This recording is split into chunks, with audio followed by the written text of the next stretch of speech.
चलो यार, शुरू किया जाए।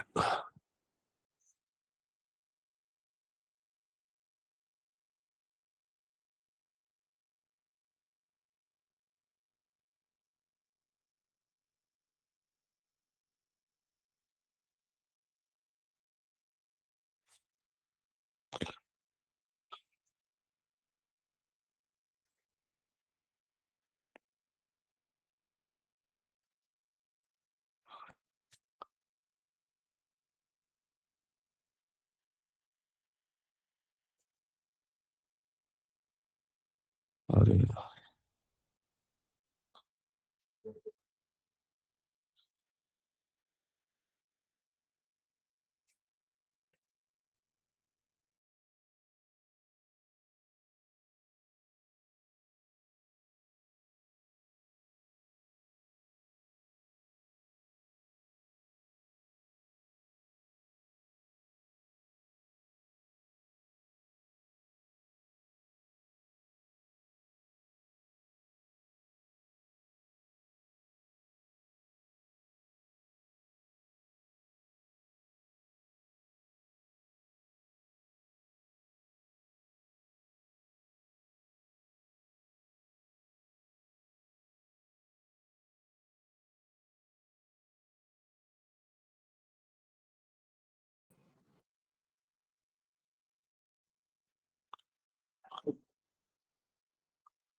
चलिए,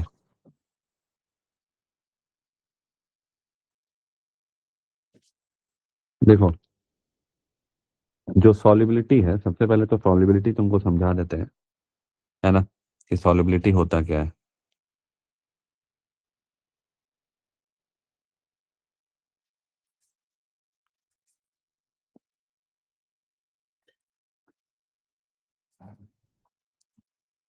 इस पेन को क्या हो गया अब? काम क्यों नहीं कर रहा? चार्ज है पूरा? हाँ, आ गया आ गया। हाँ, देखिए, देखो, जैसे मान लो तुम एक पानी का टंकी ले लो, और इसमें कोई एक कंपाउंड का एक ढेला डाल दो, कोई एक कंपाउंड है ना। ए कंपाउंड, एक सॉलिड है, ए सॉलिड। हम फिलहाल मान लेते हैं कि ये नॉन डिसोसिएटिव है। नॉन, क्या हो रहा है इसको यार?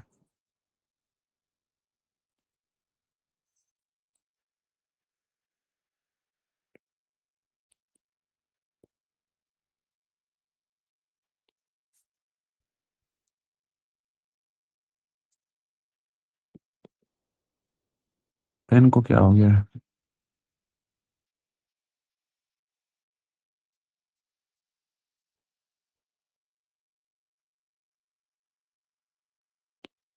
हाँ, नॉन एसोसिएटिव है। ठीक है, तो उसका मतलब क्या है कि जब ये पानी में जाएगा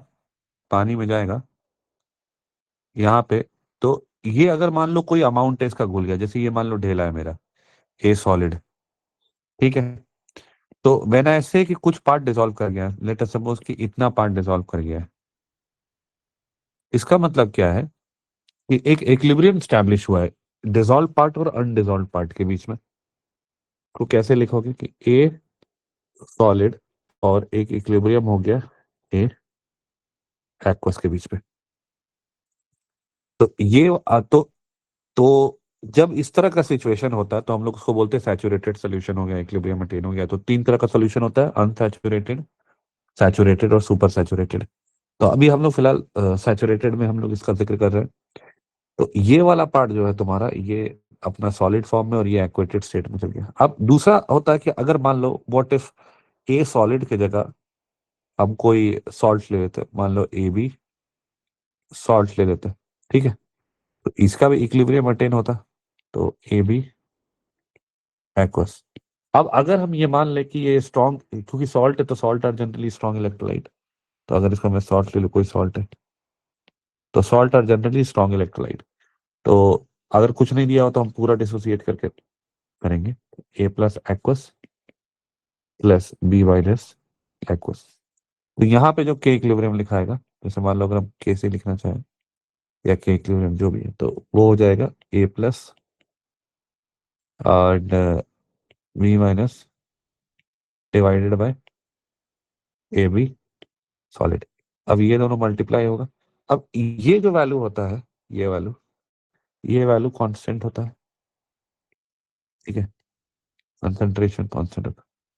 सो दिस इम्प्लाइज इसका जो प्रोडक्ट होता है इसी को हम लोग केएसपी कहते हैं, KC into A B solid. तो ये हो जाएगा A plus into E minus.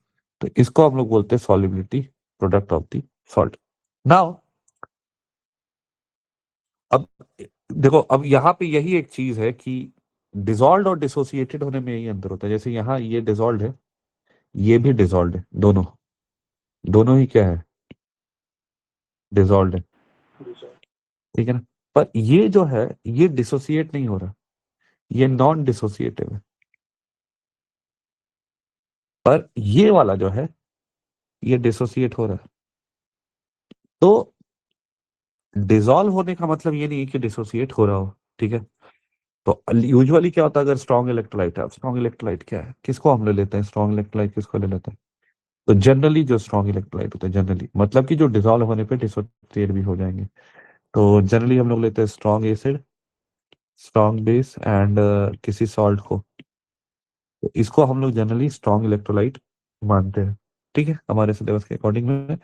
अगर कुछ नहीं दिया है तो हम मानेंगे कि जितना डिसॉल्व हुआ है उतना डिसोसिएट हो गया है, ठीक। तो ये हो गया एक सिंपल कॉन्सेप्ट समझना है कि डिसॉल्विंग डिसोसिएशन केएसपी कैसे लिखते हैं हम लोग। अब हम लोग आगे आते हैं थोड़ा सा।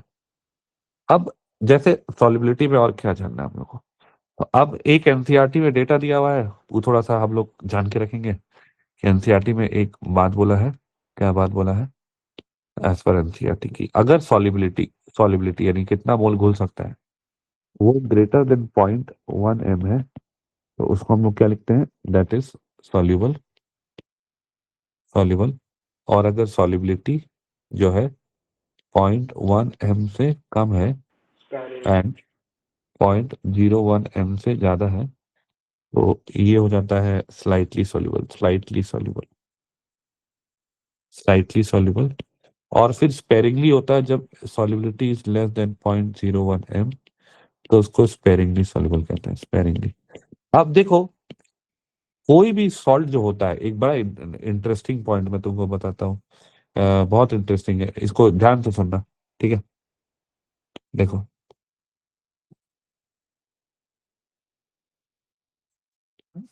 हाँ, कोई भी जो सॉल्ट होता है, सॉल्ट, वो 100% सॉल्युबल, मतलब कंप्लीटली सॉल्युबल, एनी अमाउंट जो सॉल्युबल होता है, सॉल्युबल होता है, तो सॉल्ट का अगर हम लोग बात करें, तो एक लिमिट, एक एक अमाउंट तक ही सॉल्युबल होता है ना। अमाउंट डिफाइंड होता है कि कितना अमाउंट तक सॉल्युबल हो सकता है। और कोई भी सॉल्ट जो हम बोलते हैं इनसॉल्युबल सॉल्ट है, तो मान लो बोलते हैं इनसॉल्युबल सॉल्ट है, इनसॉल्युबल सॉल्ट है। लेकिन अगर कोई इनसॉल्युबल या स्पेरिंगली सॉल्युबल है, जो भी है, स्पेरिंगली जो बोल लो बातें की है, तो भाई कुछ तो सॉल्युबिलिटी होगा, बहुत कम ही सही, वेरी लो, वेरी लो, लेकिन कुछ तो होगा ना, थोड़ा ही सही, एकदम कुछ होगा। और जो सॉल्युबल सॉल्ट भी जिसको बोलते हैं, वो कंप्लीटली मतलब किसी भी अमाउंट में सॉल्युबल हो वैसा नहीं होता। जैसे NaCl पानी में कितना घुलता है, आई थिंक 100 ग्राम पानी में, 100 ग्राम पानी में अगर मैं NaCl का बात करूँ, तो शायद मैं जितना लास्ट डेटा देखा था 36 ग्राम घुल जाता है। अब एट रूम टेम्परेचर, तो उसका भी एक लिमिटेशन है। सॉल्युबल का मतलब, सॉल्युबल सॉल्ट का मतलब ये नहीं है कि किसी भी अमाउंट में सॉल्युबल हो जाएगा, ऐसा तो जनरली होता नहीं है, ठीक है। अब आते हैं आगे। अब देखो सिंपल सॉल्युबिलिटी का बात करते हैं, तो हम लोग थोड़ा क्वेश्चन वगैरह बनाते चलेंगे, ठीक है।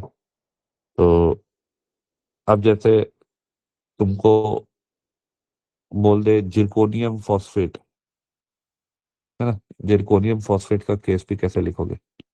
जिरकोनियम, और लिखा हुआ जिरकोनियम 4 फॉस्फेट, तो इसका कैसे लिखोगे? तो जिरकोनियम 4 है, तो Zr 4 plus and PO4 3 minus, so this become Zr whole thrice, अरे यार होल थ्राइस क्यों लिख रहे हैं, Zr 3 PO4 स्मॉल 4। तो इसका मतलब क्या है कि जब ये इक्विलिब्रियम बनाएगा, इक्विलिब्रियम बनाएगा, जब ये जो भी अमाउंट इसका डिसॉल्व होगा, तो हम मान के चलेंगे कि वो पूरा डिसॉल्व हो रहा है, डिसोसिएट हो रहा है, मतलब जो भी अमाउंट सॉल्युबल हो रहा है उतना अमाउंट डिसोसिएट हो रहा है, ठीक है। तो यहाँ पे क्या हो जाएगा, ये 3s हो जाएगा, और ये 4, मतलब समझो कहने का मतलब क्या है कि इसका जब 1 मोल घुलेगा, 1 मोल, इसका जब 1 मोल घुलेगा, 1 मोल, इसका जब 1 मोल घुलेगा, तो इसके 1 मोल से इसका कितना मोल घुलेगा, 3 मोल, और इसका कितना होगा, 4 मोल। अब हम बोल रहे हैं क्या, इसका एस मोल पर लीटर घुल गया, एस मोल पर लीटर, तो इसके एस मोल से इसका कितना मोल आएगा, 3s, इसका कितना आएगा, 3s पर मोल, 3s मोल पर लीटर आ जाएगा। तो केएसपी कैसे लिखोगे? केएसपी लिखोगे Zr 4 + 3 एंड फॉस्फेट ⁴ ये एनसीईआरटी में दिया हुआ है, इसलिए बता रहे हैं। तो ये कितना हो जाएगा, therefore ब्लैक कलर का पेंसिल, 3s का क्यूब एंड 4s⁴ तो 3⁴, 4 का पावर 4, s का पावर 7, इस तरह से आ गया, ठीक है। अब अगला क्वेश्चन है, जैसे अगर तुमको बोले कि केएसपी दिया हुआ है, ठीक है, अगला क्वेश्चन कि केएसपी PbI2 का हमारा है 2.048 इंटू 10⁻⁻⁹, ठीक है। और बोला है कि PbI2 का सॉल्युबिलिटी निकालना है, इसका सॉल्युबिलिटी निकालना है, और एक चीज दिया हुआ है कि ये 80% डिसोसिएटेड है, 80% डिसोसिएटेड है, ठीक है। तो इसका हमको निकालना है सॉल्युबिलिटी। चलिए एक बार आप ट्राई करिए तुरंत, कितना आ रहा है, बगल में आंसर देख के नहीं बोल दो। हाँ, जल्दी से थोड़ा सा ट्राई करिए, एकदम सिंपल सिंपल करते हुए लेवल बढ़ाते जाएंगे हम।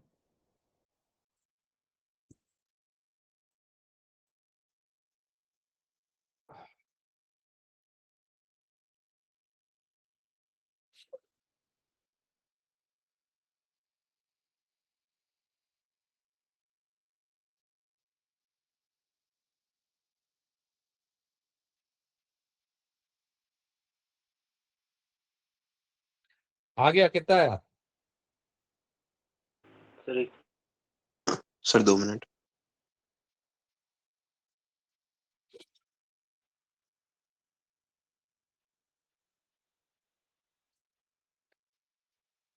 कितने लोग आए मैं देखे जरा।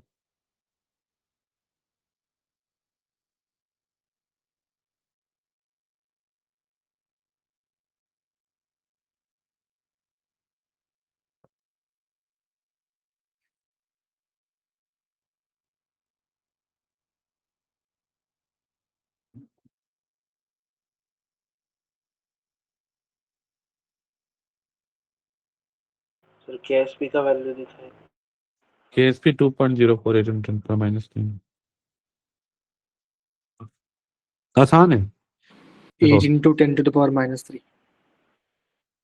PbI2 10⁻⁻3 10 to the power ठीक है। अब देखो हम लिख दे रहे हैं ना, अब देखो अगर मान लो इसका एस मोल पर लीटर घुला है, तो क्योंकि घुल तो रहा है एस मोल, लेकिन डिसोसिएट नहीं हो रहा है जितना घुल रहा है।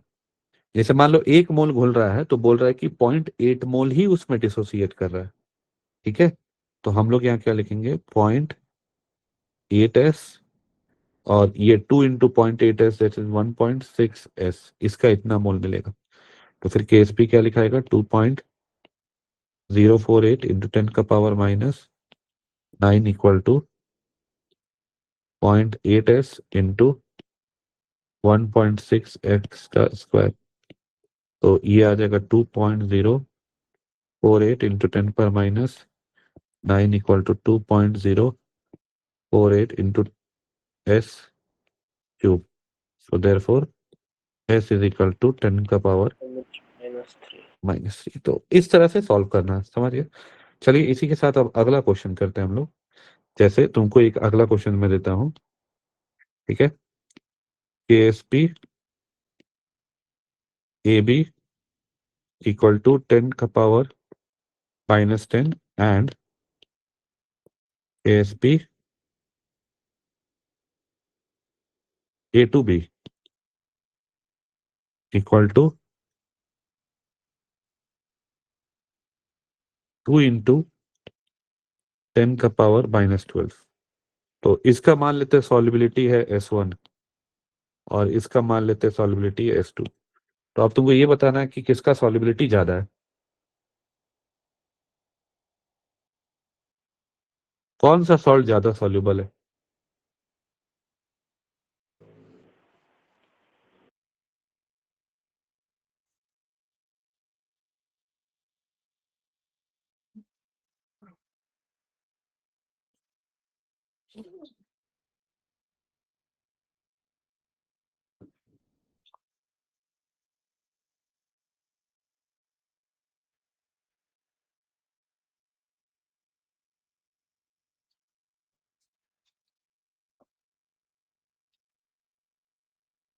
S2। A to B। हाँ S2। S2।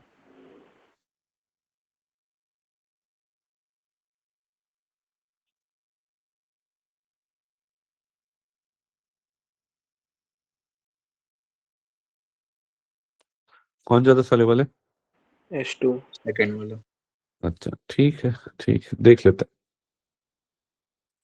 तो जैसे यहाँ पे अगर हम लोग देखेंगे तो AB है, AB सॉलिड, तो A+ B- S1 तो S1 का स्क्वायर 8 × 10⁻⁻10। सो S1 आ जाएगा 2√2 इंटू 10⁻⁻5। तो 2√2 हो जाता है 2.82 इंटू 10⁻⁻5। ठीक है, उसी तरह अगर A to B अगर हम लोग देखेंगे, A to B, ठीक, तो 2A+ B2- तो 2S2 तो 2S2 4s2³ का square into S2 will be equal to 2 into 10⁻⁻12। तो 4s2 cube equal to 2 into 10⁻⁻12।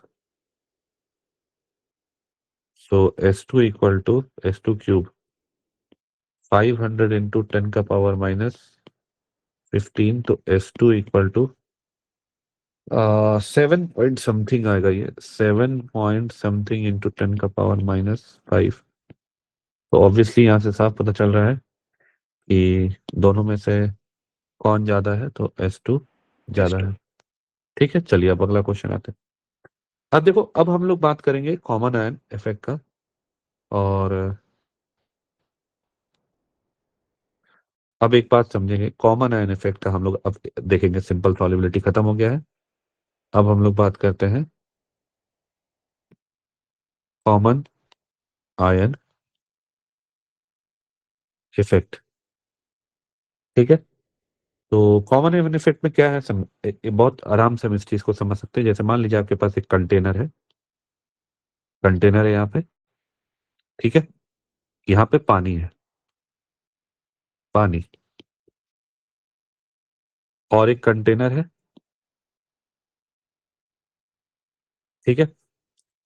और यहां पे पानी नहीं है, यहां पे सिर्फ पानी नहीं है, नॉट ओनली पानी।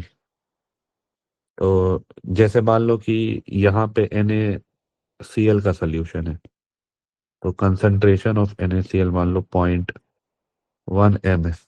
यानी यहाँ पे है क्या, बेसिकली यहाँ पे Na+ भी है और Cl- भी है। अब अगर तुमको बोले कि भैया एक नमक है, नमक का नाम है AgCl, ये ढेला है नमक का, ये ढेला नमक का किसका है, AgCl का। इसको इसमें भी डाला गया, इसको इसमें भी डाला गया, दोनों जगह डाला गया। यहाँ पे इसका सॉल्युबिलिटी S1 है और यहाँ पे इसका सॉल्युबिलिटी S2। तो पूछे कि S1 S2 में कौन ज्यादा होगा, बताइए।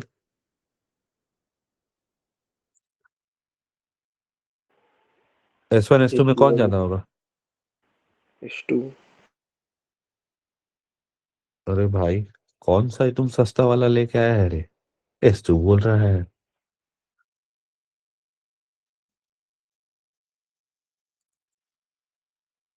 तो कौन सा ही तुम सस्ता वाला कॉन्सेप्ट बता रहा है जी? S1 ज्यादा होगा कि S2 ज्यादा होगा? हाँ, कौन ज्यादा S1। होगा? S1 ज्यादा होगा। अरे ऐसा ही सब बात बोलेगा तो कैसे चलेगा, यहाँ भाई कॉमन आयन है ना, Cl-, मतलब जैसे बहुत सिंपल सा बात है कि AgCl का एक इक्विलिब्रियम है, Ag++Cl-। अगर कोई कॉमन आयन नहीं है तो सॉल्युबिलिटी कितना होगा, एस एस मान लेते 1। अब मान लो तुम Cl- ऐड कर दिया 0.1, तो मान लेते ये S1 + 0.1। ठीक है, तो यहाँ तो ये इक्विलिब्रियम है अभी। अब यहाँ नॉट इक्विलिब्रियम, क्योंकि इक्विलिब्रियम डिस्टर्ब हो गया अभी, तो वापस से कहाँ जाएगा, पीछे की तरफ जाएगा, वापस से इक्विलिब्रियम एस्टेब्लिश करने के लिए। तो S1 - X, तो S1 + 0.1 - X।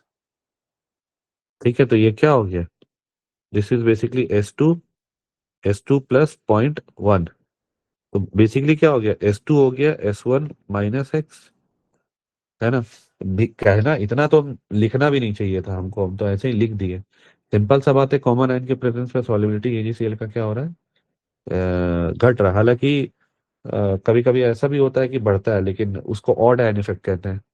तो वो किस कंडीशन में क्या होता है, बाद में चर्चा करेंगे उसके ऊपर। ठीक है, अब हम लोग बात करते हैं कॉमन आयन इफेक्ट में ही आगे। एक क्वेश्चन करते हैं कि अब जैसे मान लो कि हमको दिया है KsP SrF2 4 × 10⁻⁻⁹। तो बोला है कि find solubility of SrF2 in 0.1 m NaF solution. यानी पहले से वहां पे कौन मौजूद है, वहां पे पहले से F- मौजूद है, जो कि कॉमन आयन इफेक्ट का काम करेगा, किसके लिए, SrF2 के लिए। तो इस तरह के क्वेश्चन को कैसे बनाएंगे, जरा ट्राई करके बताइए।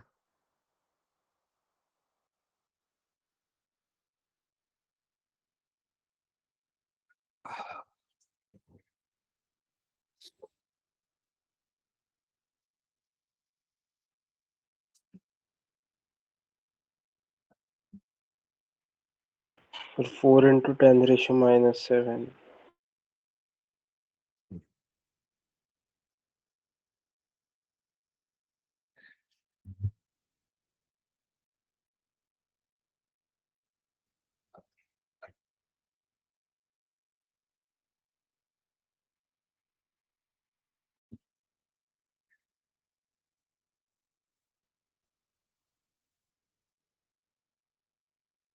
4 × 10⁻⁷। Yes, sir.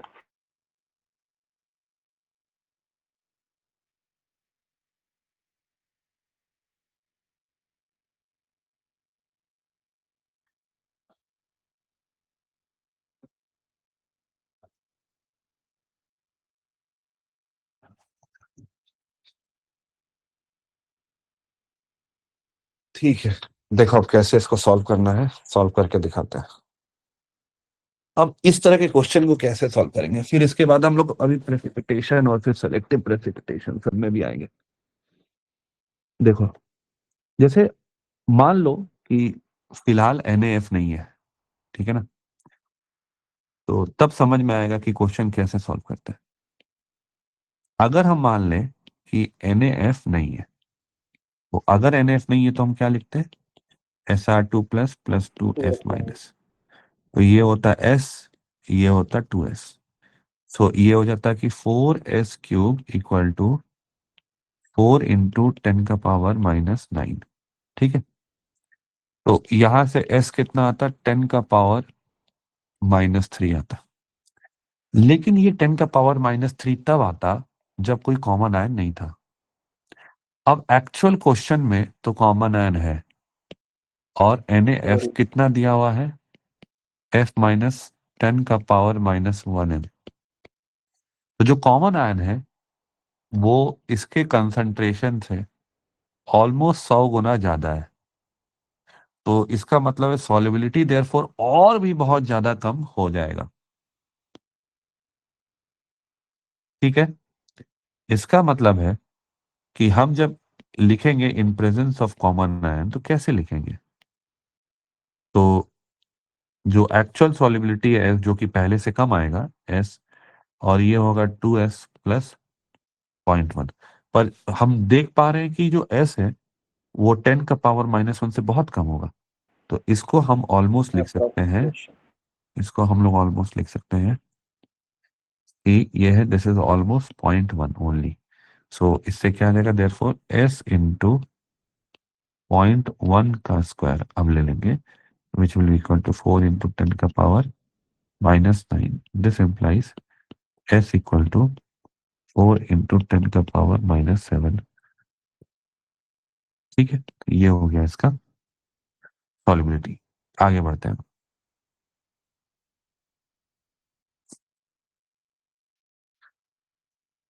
हम जैसे तुमसे अगर सवाल पूछे कि थोड़ा कि KSP, अगला सवाल दे रहे हैं KSP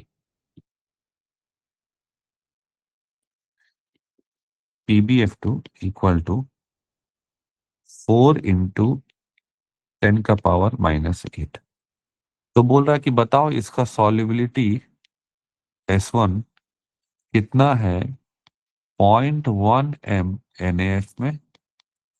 दूसरा पूछ रहा है बताओ सॉल्युबिलिटी कितना है अगर हम ले ले 0.1 m PbNO3 वोल्टॉइस में।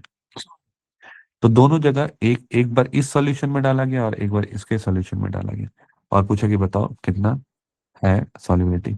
और हम कैसे लिखेंगे, बेसिकली PbF2 को लिखेंगे Pb2 plus plus 2F minus. तो करके देखिए क्या आना चाहिए, तो ये हो गया S और ये हो गया 2S। तो पहले हम लोग पहला वाला कर लेते हैं, ये वाला कर लेते हैं, ये वाला कर लेते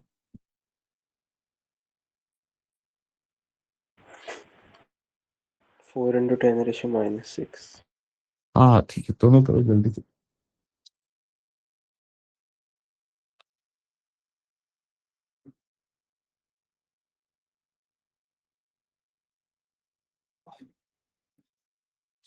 सर वो कंपाउंड देख क्वेश्चन दिखाई.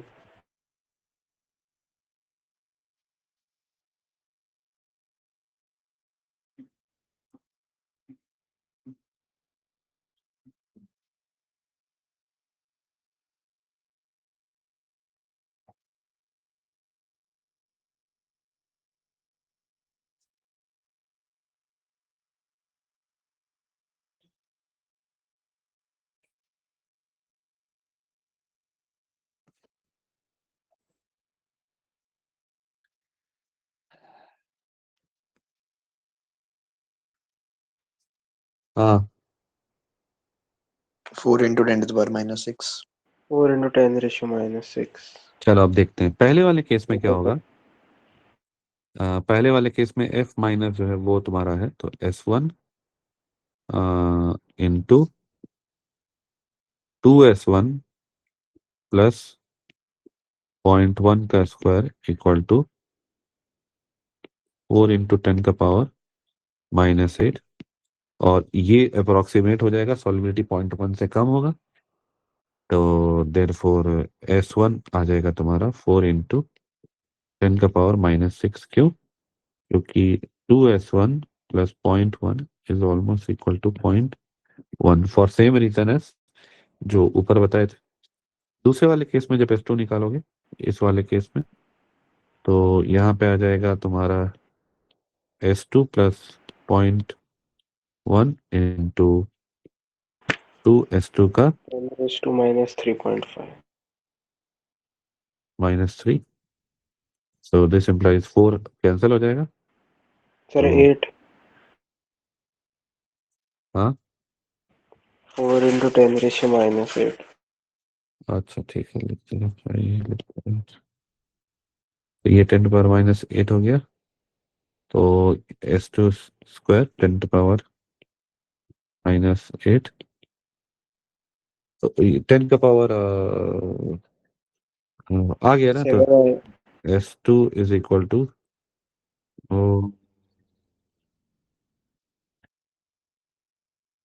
√10 इंटू 10⁻⁻4। ठीक है,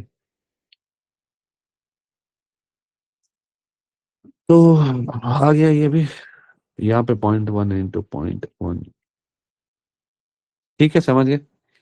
अब हम लोग थोड़ा सा अलग तरह का क्वेश्चन का भी बात कर लेते हैं, साइमल्टेनियस सॉल्युबिलिटी भी जिक्र कर लेते हैं। चलो, अब देखो साइमल्टेनियस सॉल्युबिलिटी का क्वेश्चन क्या होता है समझेंगे।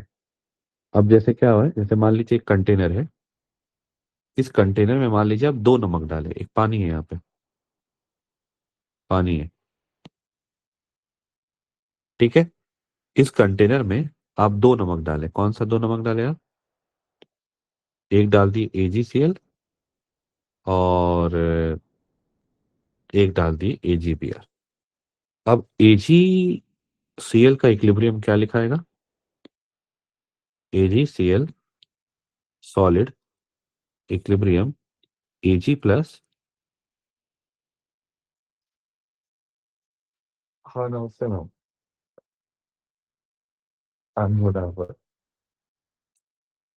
मैं आपको कॉल करता हूँ थोड़े देर, 4:30 बजे कॉल करता हूँ, क्लास ले रहा हूँ ऑनलाइन, तो मैं 4:30 में करता हूँ एकदम, है ना?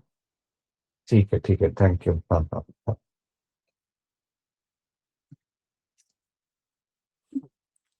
ठीक है, तो ये क्या हो जाएगा? ये S1 है, S1 S1। तो अब लेकिन अब क्या है कि समझना पड़ेगा कि जो सोर्स है, सोर्स किसका, सोर्स Ag प्लस का, वो 2 है। कहाँ कहाँ से? दोनों सॉल्ट से आ रहा है, 2 सॉल्ट है ना, दोनों सॉल्ट से आएगा। तो यहाँ पे क्या लिखा है? S1 प्लस S2, यानी दोनों सॉल्ट जो है एक दूसरे के लिए कॉमन आयन का काम करेगा, एक दूसरे के लिए कॉमन आयन का काम करेगा, दोनों सॉल्ट, है ना? तो यहाँ पे दोनों सॉल्ट जो है एक दूसरे के लिए कॉमन आयन का काम करेगा यहाँ पे। ठीक है,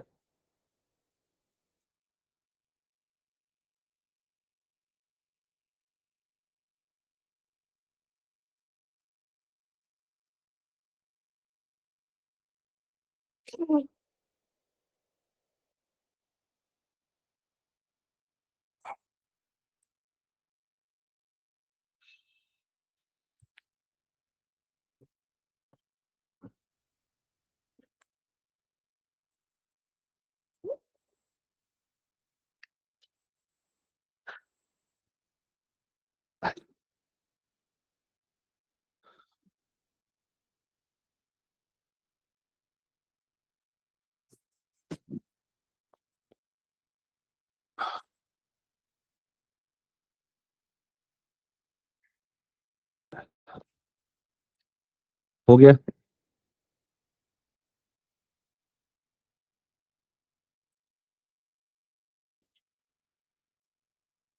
तो अब एक साइमल्टेनियस सॉल्युबिलिटी का क्वेश्चन बना लेते हैं हम लोग कि जैसे Ag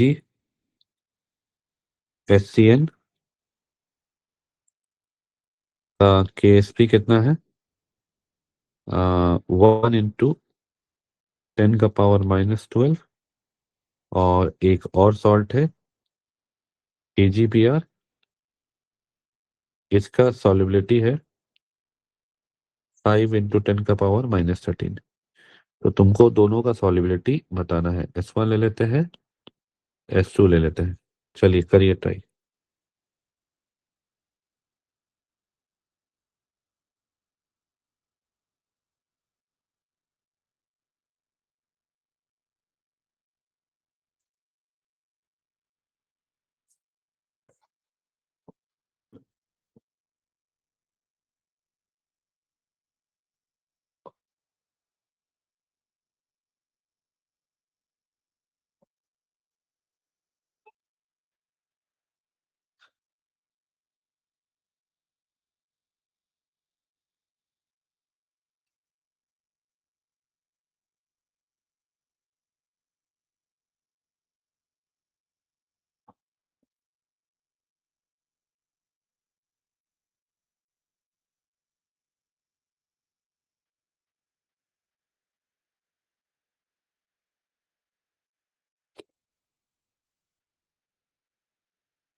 हो गया?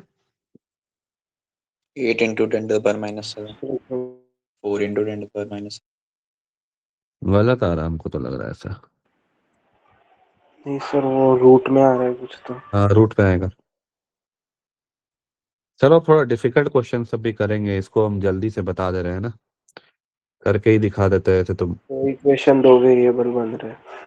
हाँ, बेसिकली पहला इक्वेशन में क्या होगा? S1 + S2। S1 = 2S2R।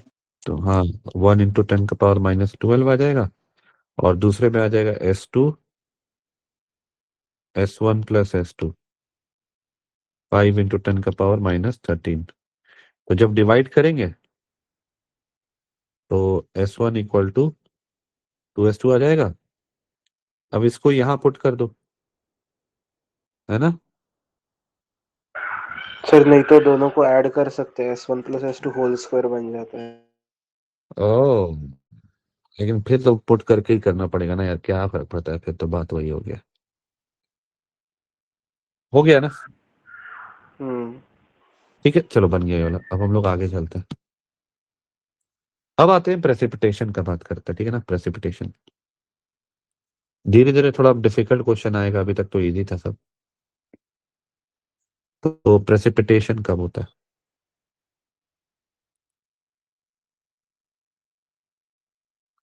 बहुत सिंपल सा बात है, प्रेसिपिटेशन तब होगा जब ionic product greater than Q greater than KSP। KSP हो जाए, ठीक है ना? तो ionic product is just like reaction quotient होता है, इसको हम लोग QSP से भी लिख सकते हैं, कोई दिक्कत नहीं है वैसे। तो प्रेसिपिटेशन हो जाएगा, ठीक है। अब सीधे एक क्वेश्चन पे आते हैं, और उस क्वेश्चन के थ्रू हम लोग इसको समझने का कोशिश करते हैं। देखो, मान लो एक टंकी है, ठीक? मान लेते हैं ये है 1 लीटर का टंकी। इसमें ऐड किया गया, कितना ले ले, रुको सोचने दो हमको, डेटा सोचने दो, let me think about the data.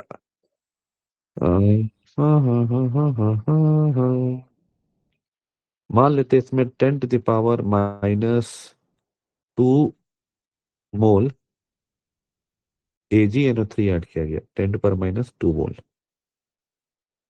ठीक है, और ऐड किया गया 10⁻⁻4 मोल NaCl। KSP AgCl है 10⁻⁻10। तो बताओ क्या प्रेसिपिटेशन होगा? बताओ, ये 10⁻⁻2 है, बताओ प्रेसिपिटेशन होगा?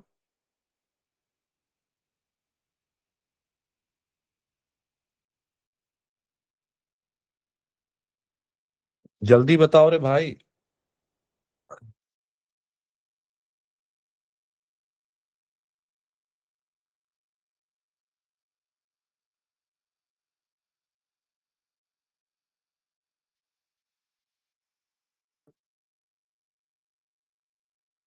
नहीं होगा।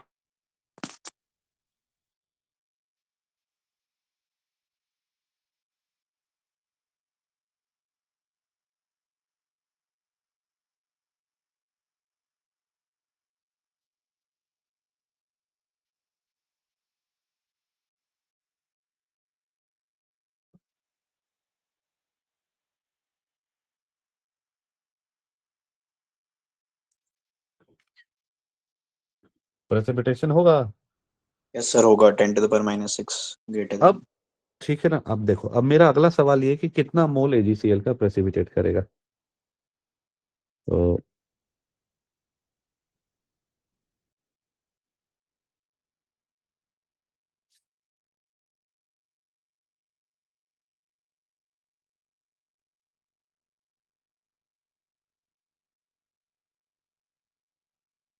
क्यू ग्रेटर देन KSP आ रहा है। नहीं ना, कुछ और सोच रहे हैं एक्चुअली, थोड़ा सा और फर्क रखना चाहिए था हमको, ये सोच रहे थे। इसको रख देते हैं 10⁻⁻5, ठीक है। अब देखो यहाँ पे,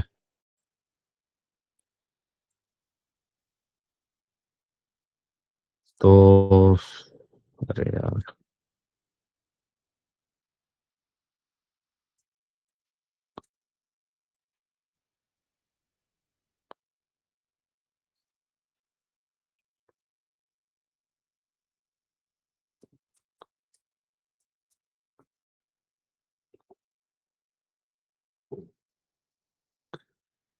तो अब देखो यहाँ पे Ag प्लस का कंसंट्रेशन कितना है। तो Ag प्लस का कंसंट्रेशन है 10⁻⁻2m, और Cl माइनस है 10⁻⁻5m। तो इसका मतलब QSP हो गया 10⁻⁻7 which is greater than KSP। So precipitation होगा। अब जैसे पूछे कि कितना मोल प्रेसिपिटेट करेगा, तो कितना मोल प्रेसिपिटेट करेगा?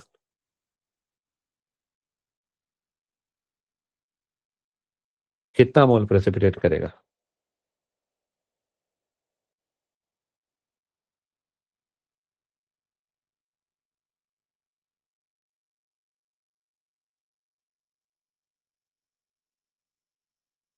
कितना मोल प्रेसिपिटेट करेगा बताओ भाई। 10⁻⁻5। नहीं, देखो, ये बहुत ज्यादा है, तो ये जब प्रेसिपिटेट करेगा ये लिमिटिंग है ना, ये लिमिटिंग है। तो जब प्रेसिपिटेशन होगा, तो ये जब प्रेसिपिटेट कर, अगर ये मान लो पूरा का पूरा भी प्रेसिपिटेट कर जाए 10⁻⁻5 ऐसा मान ले, तो भी Ag प्लस कितना प्रेसिपिटेट करेगा 10⁻⁻5, यानी Ag प्लस का अमाउंट तो ऑलमोस्ट अनअफेक्टेड रहेगा। तो इसका मतलब ये घट के कितना हो जाएगा, ये घट के हो जाएगा 10⁻⁻8, और ये ऑलमोस्ट उतना ही रह जाएगा क्योंकि ये बहुत ज्यादा है। और दोनों बराबर हो गया, मतलब QSP के बराबर KSP के बराबर हो गया ना। तो कितना मोल्स AgCl का प्रेसिपिटेट किया, AgCl सॉलिड, AgCl सॉलिड, और 10⁻⁻5 माइनस 10⁻⁸ कितना, समझ में आया? सर ये Ag प्लस और Cl माइनस का कैसे आया है? अरे भाई, Cl माइनस बहुत कम है ना यार, और Ag प्लस बहुत ज्यादा, तो जब AgCl प्रेसिपिटेट करेगा तो Cl माइनस कम होगा, पर AgCl ऑलमोस्ट ऑलमोस्ट नेग्लिजिबली कम होगा ना वो, तो उसको हम 10⁻² ही ले सकते हैं। अब वो 10⁻5 से कहाँ तक जाएगा, तो 10⁻10 होना चाहिए प्रोडक्ट, यानी 10⁻5 से 10⁻8 तक जाएगा वो। ओके। तो कितना मोल प्रेसिपिटेट किया AgCl का, तो इतना कर गया जितना Cl, क्योंकि Cl माइनस है ना लिमिटिंग, तो 10⁻5 माइनस 10⁻8। Okay sir. समझ में आया? Yes sir. हाँ। अब एक अगला क्वेश्चन कर रहे हैं, ठीक है।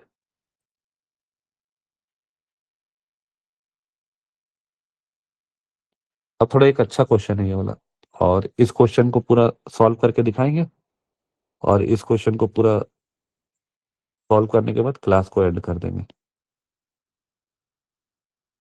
देखो, मान लेते हैं आप वॉल्यूम कितना है, 1 लीटर, ठीक है। और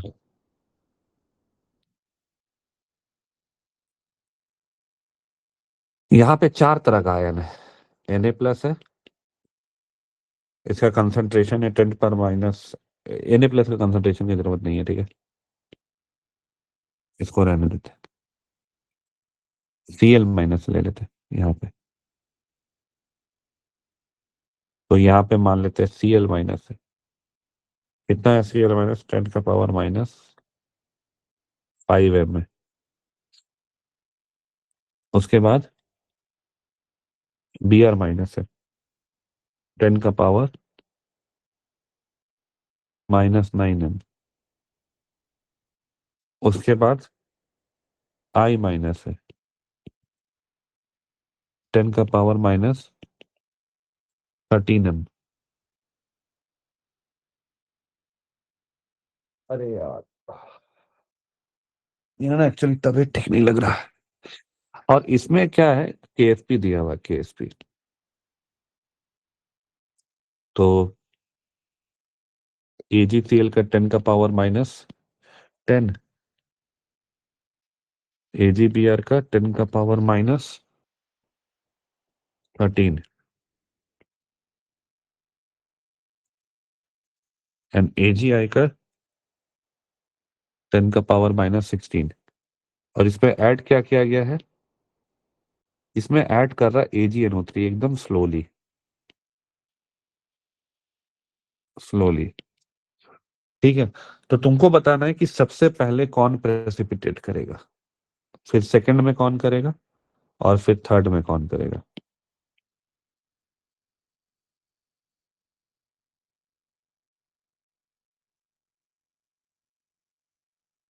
चलो ट्राई करो।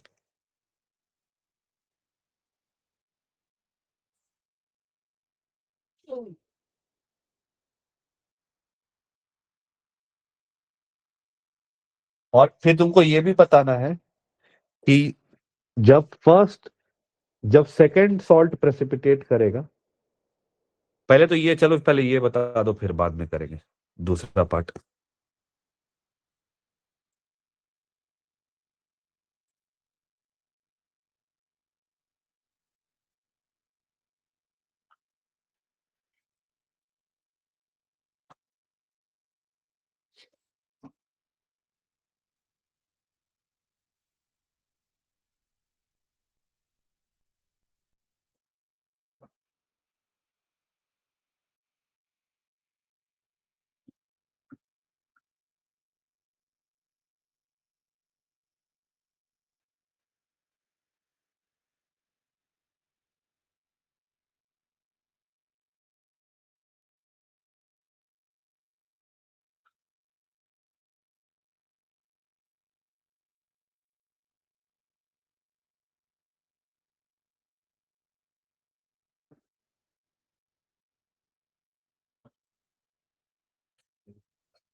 हो गया?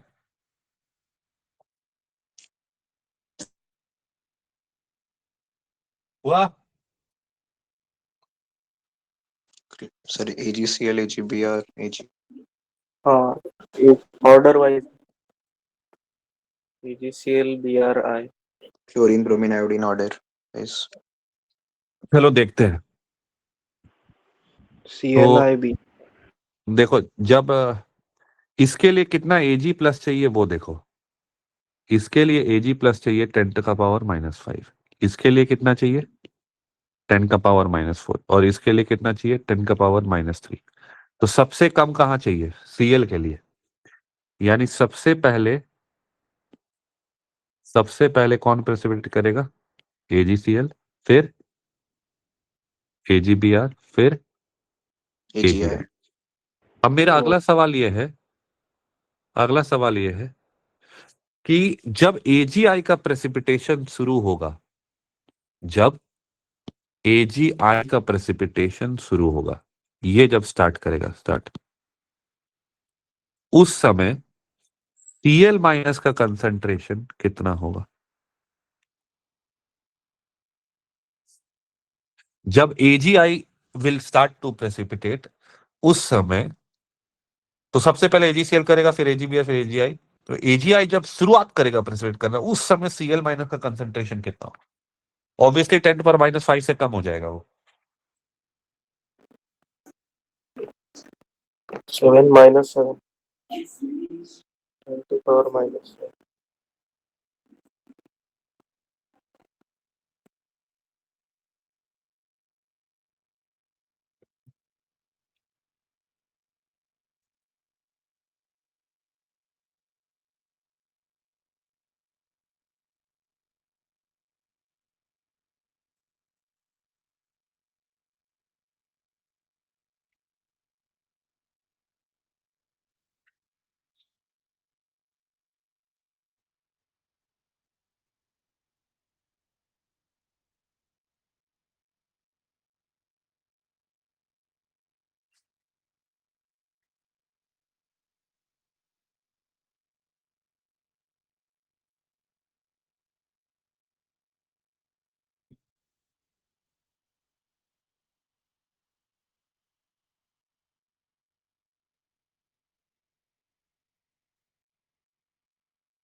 raised to minus 8। 10⁻⁻7 हो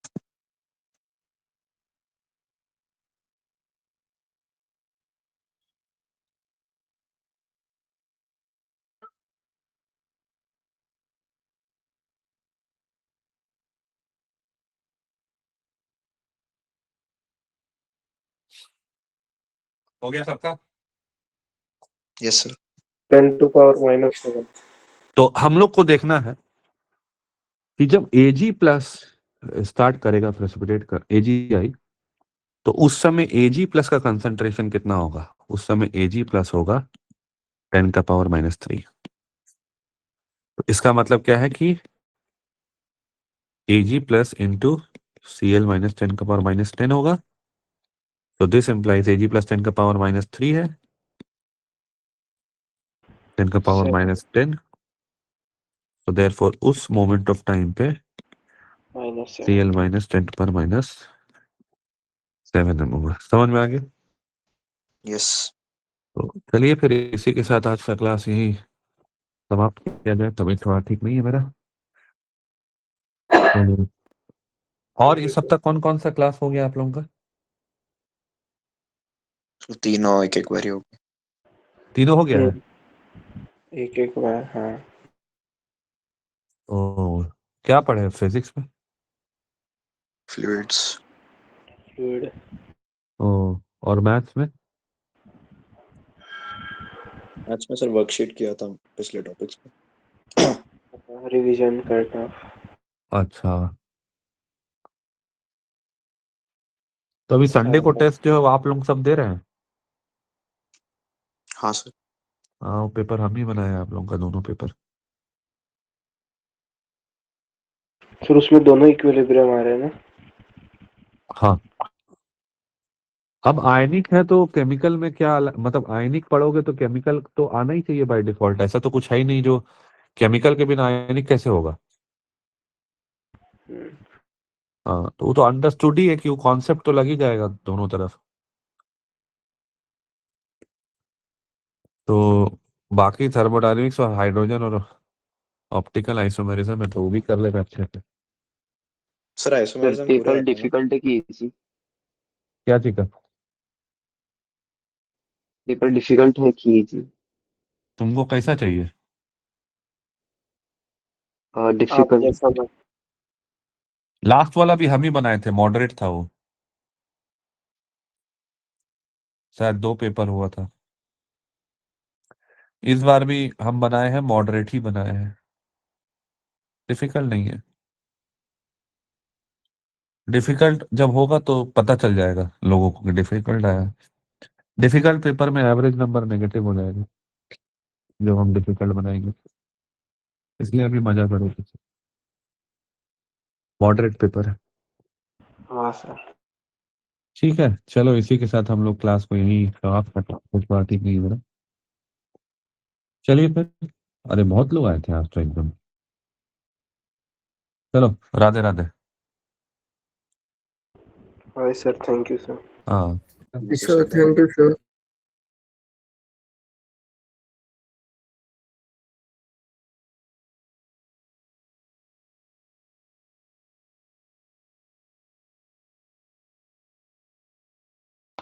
हेलो। ए सायरा।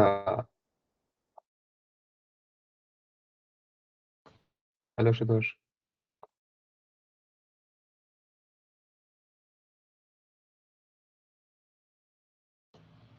शुतोष, तो क्लास अटेंड कर रहा है ना? हेलो।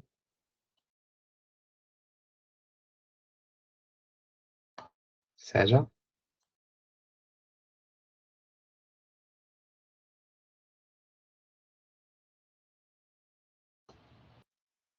भाई आप लोग जिंदा हो ना? हेलो।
है